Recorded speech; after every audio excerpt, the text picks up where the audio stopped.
I want to thank everybody for being here. I want to in particular thank the mayor and district attorney for joining me, as well as some other people that we will be introducing here shortly. Let me explain what's been going on since I was last here in Uvalde. I went back to Austin, Texas, and I met with every state agency that could help in any way the people of the community of Uvalde. That obviously includes the families of the victims, the friends of the victims, the victims including anybody who was in that school who made it out alive, but also benefits that would aid anybody who lives in Uvalde. The entire community has been affected by this horrific crime. And through these state agencies that you will be hearing more about here shortly, you will see that we have, as a state, tremendous benefits that can aid those who are suffering and those who will continue to suffer, sometimes for many years. One thing I must emphasize, and that is we are going through short-term challenges right now. The reality is many of the challenges will be long-term challenges. Texas stands with Uvalde for the long term in helping every single person in this community be able to piece their lives back together, to heal as much as they possibly can. We will be here as long as it takes. Among other things, and I know that there have already been some offerings to ensure that cost of funerals will be taken care of. During the course of the meeting, there was an anonymous donor who attended the meeting and provided $175,000 to ensure that every cost of every family concerning anything about the funeral services is going to be taken care of. We appreciate that anonymous donor for his generosity, and we will ensure that those resources get into the right hands to make sure that no family who is suffering from incalculable heartbreak at this time will have to worry about a single cost with regard to anything concerning this travesty. Now, in addition to that, there are all kinds of needs as well as all kinds of services. One of the needs is need for mental health care. And we have an abundance of mental health care services that we are going to be able to provide. That includes state and private providers that will be providing mental health assistance to anyone in the community who needs it. And when I say anyone, that means the totality of anybody who lives in this community. We believe that you would benefit from mental health care services. Those mental health care services are free. We just want you to ask for them. The way that you can ask for them, whether it be today, tomorrow, next month, or next year, is this number: 888-690-0799.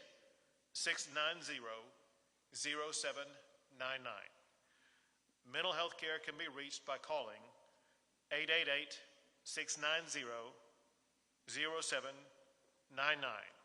That helpline will be answered 24 hours a day, 7 days a week, whenever you need it. In addition to that, I am announcing the establishment of the One Star Foundation Fund to assist with ongoing challenges that would be faced by the victims of this crime. To put this into perspective, to help you understand how this works, we opened up a fund like this in the aftermath of Hurricane Harvey to assist all of the thousands of victims of Hurricane Harvey and received millions of dollars in support that went to those who faced challenges because of Hurricane Harvey. The exact same thing applies here. Right here is the address. It's onestarfoundation.org. onestarfoundation.org.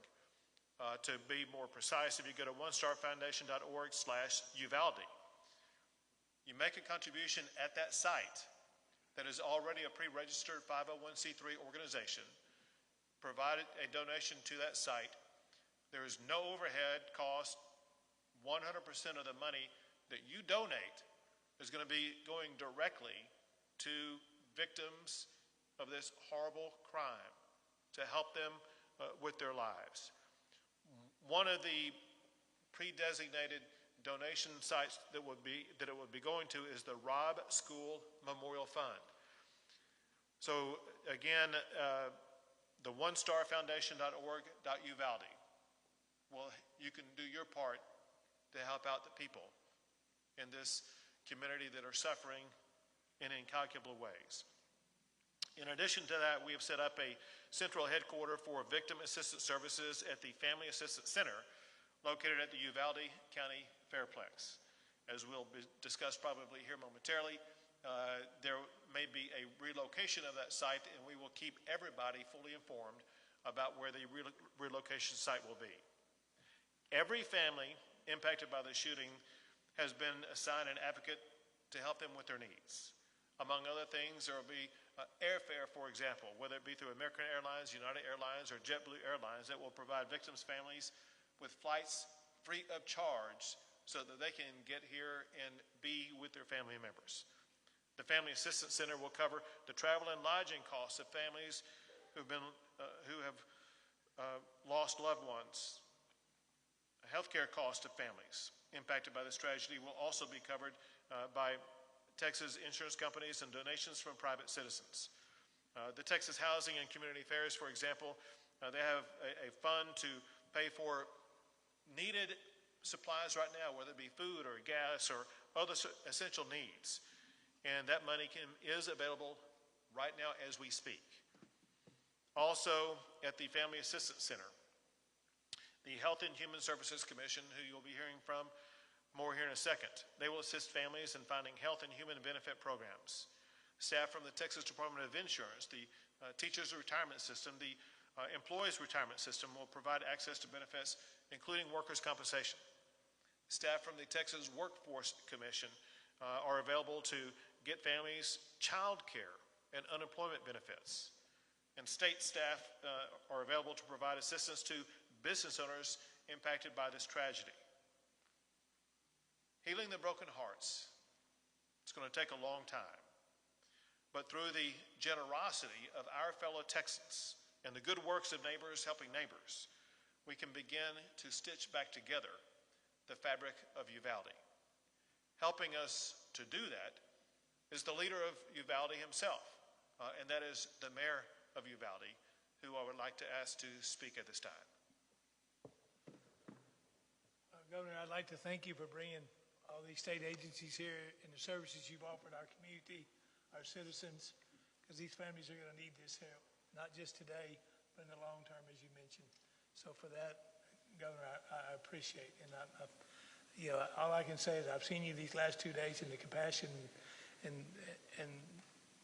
that you felt along with these families, and that I really admire it. I thank you, and like I said, and we appreciate everybody from all over the world and the country that has sent messages of encouragement and so forth. I mean, our hearts are broken here in Uvalde. It's a very, I mean, you know, nobody ever wants to have to go through this, especially as a mayor. I never thought this was something I would have to go through. My heart's broken for these families. But the one good thing about our community is Uvalde is a strong community. I think if some of you reporters have been here a while enough, you'll see that there's a lot of unity in our community. And it will take some time, but we will get over this, and Uvalde will come back stronger and better than ever. So God bless you, and thank you.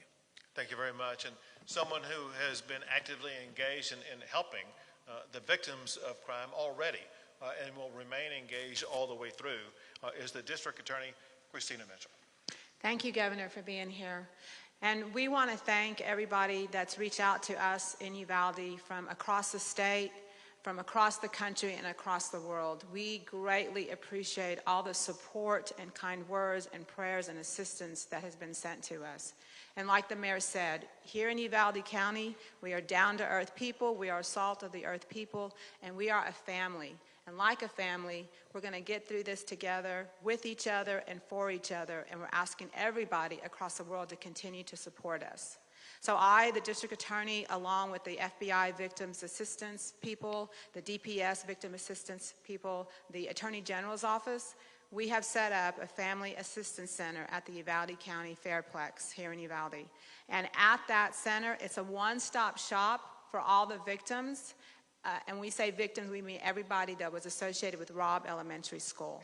And when you come there, you're going to meet with a counselor, you're going to meet with all the services that the state has to offer, funeral services, Blue Cross Blue Shield, the Mexican consulate is there, the Red Cross is there, and we're there to provide all the services any family may need. And if you need something that's not there, then let me know and we will find it for you. And that's going to be open and continue until June the 1st. We are open from 9 a.m. until 5 p.m. There's also food there and a play center for children. And please come and see us. Any victims, anybody that needs help, please come there. It's a resource for everybody. There's also a victim services center at the Civic Center that's run by the school district, and that's for anybody affected in the school district, and they have that services there. So we thank everybody. We appreciate your support, and please keep our victims in your prayers, these families of the deceased children and school teachers, and keep us strong. Thank you. Thank you. And now I'm going to call up 7 leaders of seven different state agencies to give you a very brief explanation of what their particular agency does. There are more than 7 that are involved in this process, but we're calling up these 7. First is the Health and Human Services Commissioner, Cecily Young. Good afternoon. I'm Cecily Young, and I'm the Executive Commissioner at the Health and Human Services Commission. We do Medicaid, CHIP, and SNAP, and we have eligibility assistance available at the Family Assistance Center, and we'll continue to have eligibility assistance available on an ongoing basis once we move into the next phase of this. Additionally, as the governor mentioned, we have an 888 number. It's for mental health services. It's 888-690-0799. This is run by Hill Country Local Mental Health Authority. So it is local. It is a 24-hour, 7 days a week call center that is able to connect people with services, with counseling, medication, counseling services, and telepsychiatry services. And they will be able to ensure that anyone in the community that calls in will be connected to other available mental health services. So it is a way to triage, again, to try to make it as easy as possible for the members of the community. Thank you. Next is the Texas Department of Insurance Commissioner, Cassie Brown. Good afternoon. I'm Cassie Brown. I serve as the Commissioner of Insurance for the Texas Department of Insurance. TDI is here to ensure that insurance companies are appropriately and quickly handling claims. What our department does is oversee the health insurance as well as the workers' compensation insurance claims. So if you are going to, if you're a private sector employee, if you're a public sector employee, those employed by the school district or those first responders, they're going to have workers' compensation coverage. Private sector employees should check with their employer to see if they carry workers' comp. Workers' comp covers mental illness and PTSD, so please make sure that you are taking advantage of that benefit for you. We have staff available at the Fairplex Center to help you start the process for processing your workers' compensation claims and to explain all the benefits that are available to you under the system. Thank you. Thank you. And now from the Teachers Retirement System, Brian Guthrie.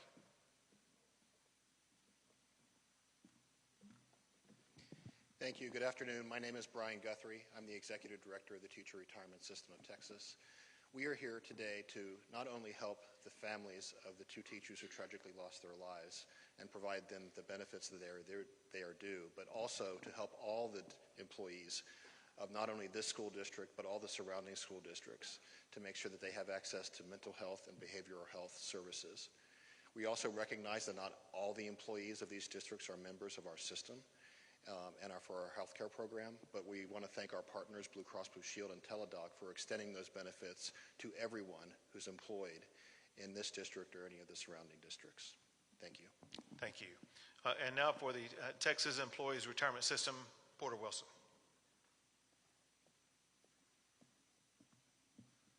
I'm Porter Wilson, the Executive Director of the Employees Retirement System of Texas. We provide retirement benefits, but more importantly here, health insurance benefits to state employees, but also to employees of higher education in the community. So the local community college employees will get health insurance from Health Select of Texas, which is provided by Blue Cross Blue Shield of Texas. And we've activated a 24-hour crisis hotline to help connect medical and mental health services. And we have that information available on the flyer. Thank you. And now from the Texas Workforce Commission, Ed Cerna.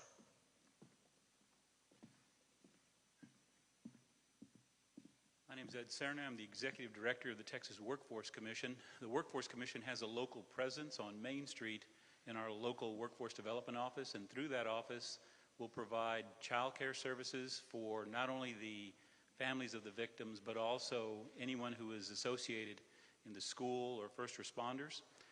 We'll also look to protect any TANF or SNAP benefits that an individual is receiving, so that they don't lose those benefits because they're unable to work or to continue their training. We'll also assist with anyone needing priority concerning unemployment insurance or businesses that need assistance during this time. We're available locally, so please, and we're also out at the Assistance Center as well. Thank you, Governor. Thank you. And now the head of the TDHCA.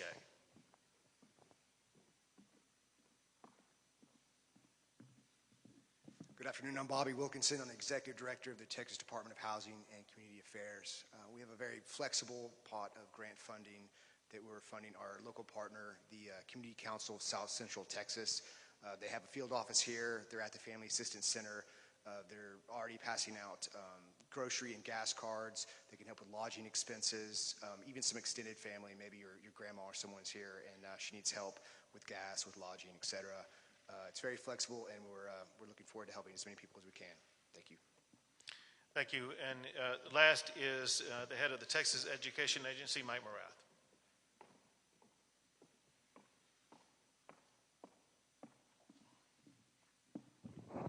Thank you.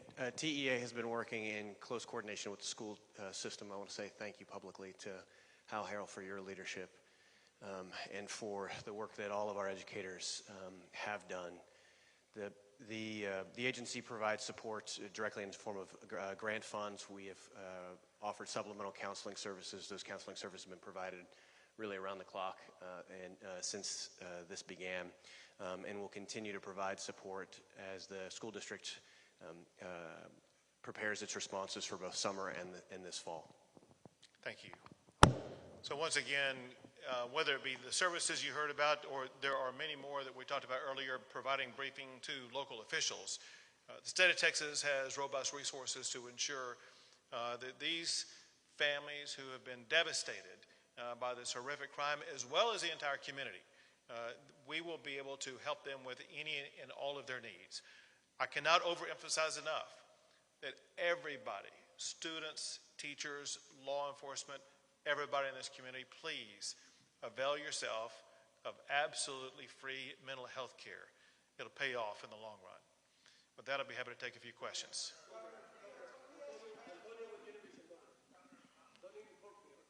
Go ahead.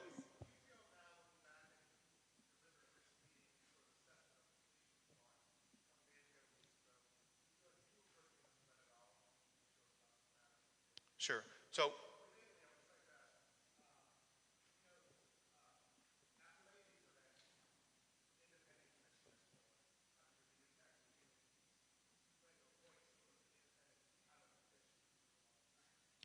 I'll directly answer your questions. Before I start answering questions unrelated to the discussion that we've had about the benefits that we're providing to the community, let's take those questions first. I'll come back to you first. Go ahead.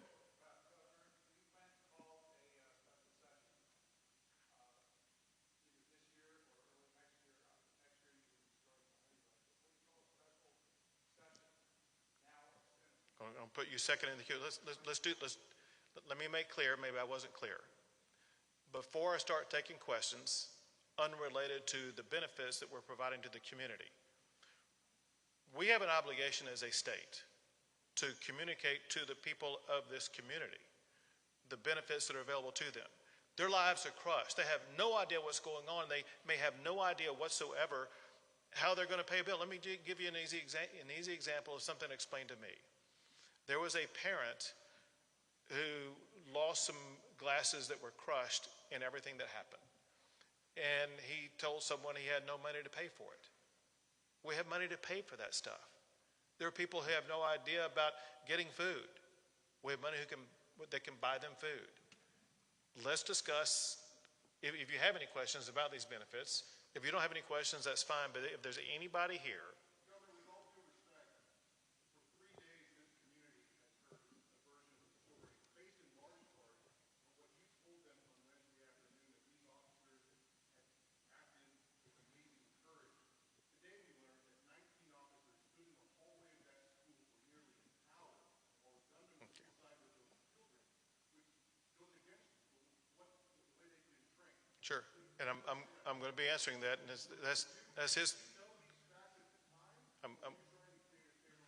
No, I'm going to fully answer it, because that's what he asked, and I told him I'm going to answer his question first. Hold it. I understand. Is there anybody here who has any question about the benefits that are being provided to anybody here who's suffered because of this crime? All right. So let me answer your question. So your question. No, I remember it. Short answer, yes, I was misled. I am livid about what happened. I was on this very stage 2 days ago, and I was telling the public information that had been told to me in a room just a few yards behind where we're located right now. I wrote down hand notes in detail about what everybody in that room told me in sequential order about what happened. And when I came out here on this stage and told the public what happened, it was a recitation of what people in that room told me, whether it be law enforcement officials or non-law enforcement officials, whatever the case may be. And as everybody has learned, the information that I was given turned out in part to be inaccurate. And I'm absolutely livid about that. And here's my expectation. My expectation is that the law enforcement leaders that are leading the investigations, which includes the Texas Rangers and the FBI, they get to the bottom of every fact with absolute certainty. There are people who deserve answers the most. And those are the families whose lives have been destroyed. They need answers that are accurate. And it is inexcusable that they may have suffered from any inaccurate information whatsoever.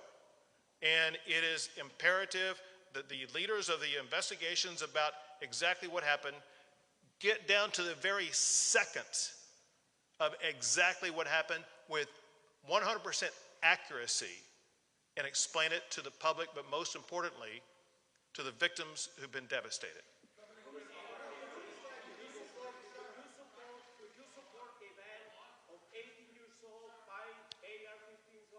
He had a backup question, and I'm coming to you next.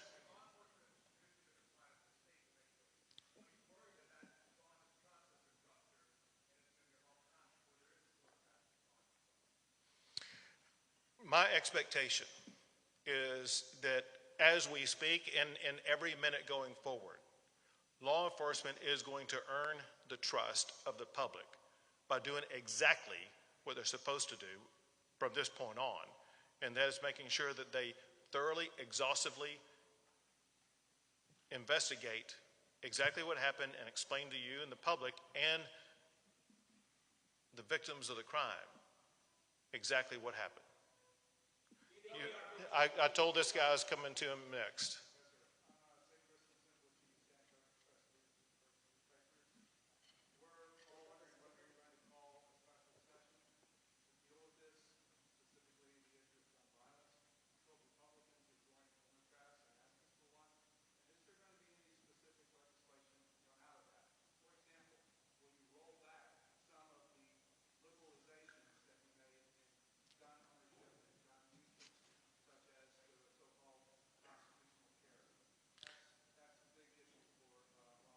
Sure.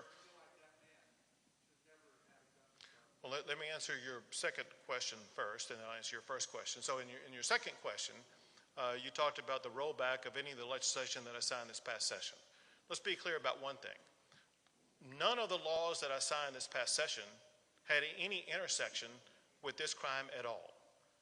No law that I signed allowed him to get a gun, the gun that he did get. And so, again, there was nothing about the laws from this past session that has any relevancy to the crime that occurred here.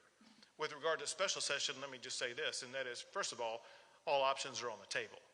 Second, most importantly, to your point, do we expect laws to come out of this devastating crime? The answer is absolutely yes. And there will be laws in multiple different subject areas. For example, I do fully expect to have every law that we pass in the aftermath of the Santa Fe shooting to be completely revisited. And first, we need to gain the information about exactly what happened at the school to find out the extent to which those laws were complied with, to the extent that they were not complied with, to find out what shortcomings allowed this travesty to occur. Then second, we need to have a discussion and pass laws to make sure that our schools are safer. And the people of Uvalde, but the people of Texas deserve that. Second, as I was discussing 2 days ago, you can expect robust discussion, and my hope is laws passed that I will sign addressing health care in this state. There is an array of health care issues that we face as a state in general, but there are an array of health care issues that relate to those who commit gun crimes in particular. Those need to be addressed, whether it be the health care issues that I talked publicly here with the mayor about 2 days ago, and that would affect the community in general, or whether it be laws that address the challenges that are now surfacing that this killer had in his life that lead to someone doing what he did. And then there will be all other kinds of issues. But there will be committees formed, there will be meetings held, there will be proposals that will be derived, many of which will lead to laws that will be passed in the state of Texas. Because let me make one thing perfectly clear. The status quo is unacceptable. This crime is unacceptable. We're not going to be here and talking about it and do nothing about it. We will be looking for the best laws that we can get passed to make our communities and schools safer. Go ahead.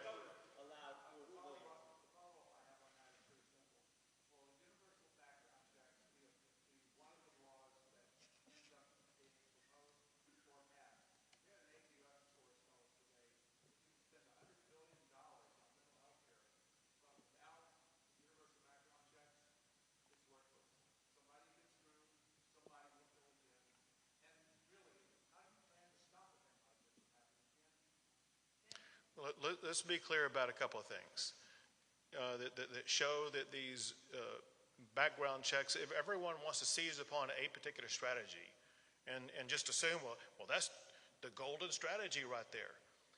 Look at what happened in the Santa Fe shooting. A background check had no relevancy whatsoever because the killer took the gun from his parent. Look at what happened in the shooting in Sutherland Springs. There was a background check that was done. It was done in a flawed way that allowed the killer to get a gun. And so anyone who suggests, well, maybe we should focus on background checks as opposed to mental health, I suggest to you is mistaken. If there's anybody here who thinks we have perfect health care in this country, in this world, they're wrong. If there's anybody who thinks that we can't do more to address mental health care, they're wrong. They can. We can. And we're going to. Go ahead. Go ahead. Yes.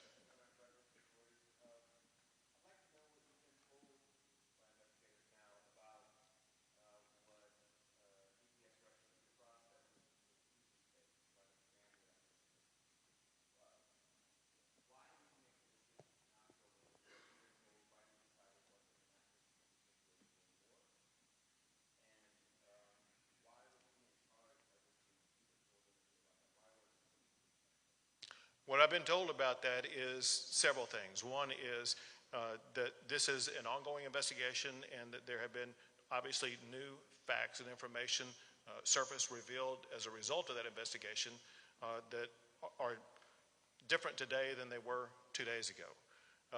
Second, there will be ongoing investigations that detail exactly who knew what when, who was in charge of what strategy, why was that particular strategy employed, why were other strategies not employed. Bottom line would be, why did they not choose the strategy that would have been best to get in there and to eliminate the killer and to rescue the children? I can't hear you. I can't hear you. Would you consider a banning of Go ahead. 18 years old buying AR-15? Governor, please. Would you consider? Yes, this is me, Antonio, Univision.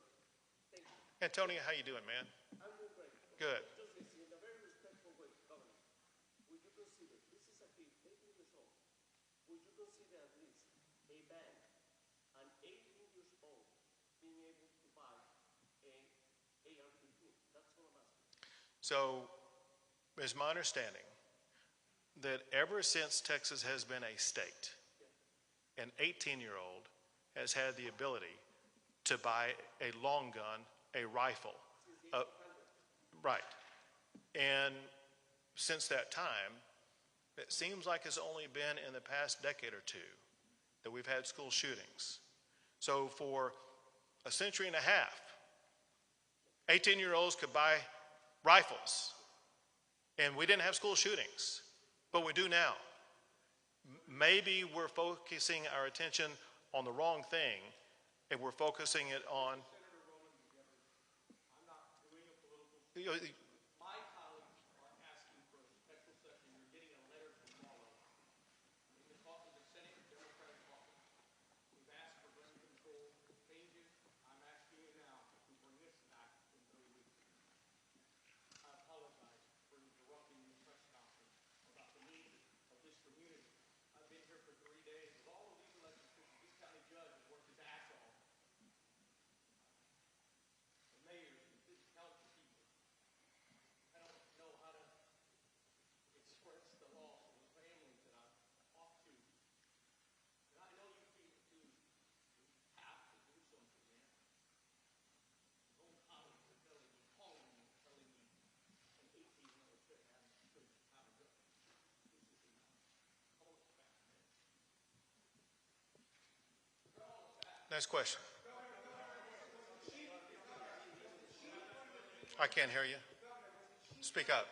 On that earlier question about the Uvalde consolidated school district that taking Arizona, are you specifically investigating what is the status of his employment and then stood down under investigation? Can I was unable to hear the first part of your question. Would you restate it? On the school's police check, take Arizona, the gentleman who stopped police going in earlier, is he specifically under investigation, and what is the status of his employment? Has he been stood down pending investigation? What is the situation? Okay. So every act by every official involved in this entire process is under the investigation conducted both by the Texas Rangers and by the FBI. Every act of all of those officials will be known and identified and explained to the public. But I cannot overemphasize enough, we need to get that information to the families of all these victims who deserve to know the most. As far as his employment status is concerned, that's something that is beyond my control and I have no knowledge about. Go for it. Sure.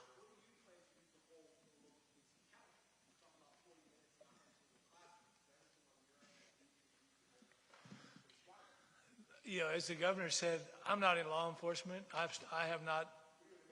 I'm the mayor of the city, and once we know what took place, what went down, we'll get to the bottom of it and see. I've been just as confused as you are, because as the governor was, I got the same information that the governor got until yesterday afternoon, I was blown away, and again this morning, other information. So I don't have an answer for you yet, but I can tell you if we need to make changes in that, we will.